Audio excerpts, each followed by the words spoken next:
BJD ସରକାରଙ୍କ ଜନକଲ୍ୟାଣକାରୀ ଯୋଜନା ଓ ତାର ସଫଳତାର କଥା ଲୋକଙ୍କ ନିକଟରେ ପହଞ୍ଚାଇବା ପାଇଁ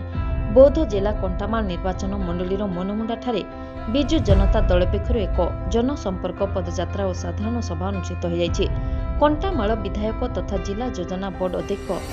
ମହିଧର ରାଣାଙ୍କ ନେତୃତ୍ୱରେ ଆୟୋଜିତ ଏହି ବିରାଟ ଜନସମ୍ପର୍କ ପଦଯାତ୍ରା ମନମୁଣ୍ଡାର ଦେଉଳିଠାରୁ ବାହାରି ନିୟନ୍ତ୍ରିତ ବଜାର କମିଟି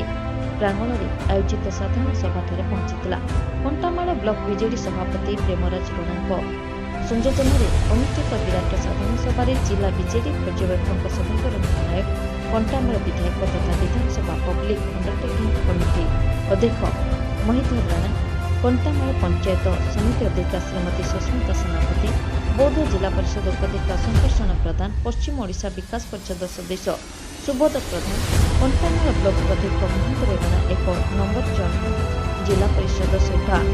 ଶ୍ରୀମତୀ ସୁମିତ୍ରା ସାହୁ, ବିଜେଡିର ରାଜ୍ୟ କାର୍ଯ୍ୟକାରିଣୀ ସଦସ୍ୟ ଶ୍ରୀମତୀ ସତ୍ୟଞ୍ଜଳି ତାରେକ, କଣ୍ଟାମାଳ ଯୁବ ବିଜେଡି ସଭାପତି ଶମ୍ଭୁ ପ୍ରସାଦ ସାହୁ, ବିଜେଡି ଜିଲ୍ଲା ଉପସଭାପତି ସୁଧୀର ମହାନ୍ତି,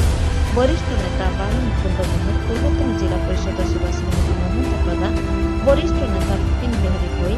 ଛାତ୍ର ନେତା ସୁଦୀପ୍ତ ପ୍ରଭାତ ପ୍ରଧାନ,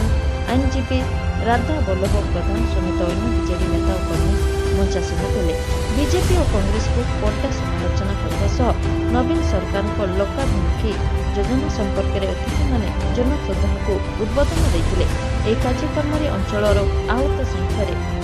ବିଜେଡି କର୍ମୀମାନେ ଯୋଗଦାନ କରିଥିଲେ।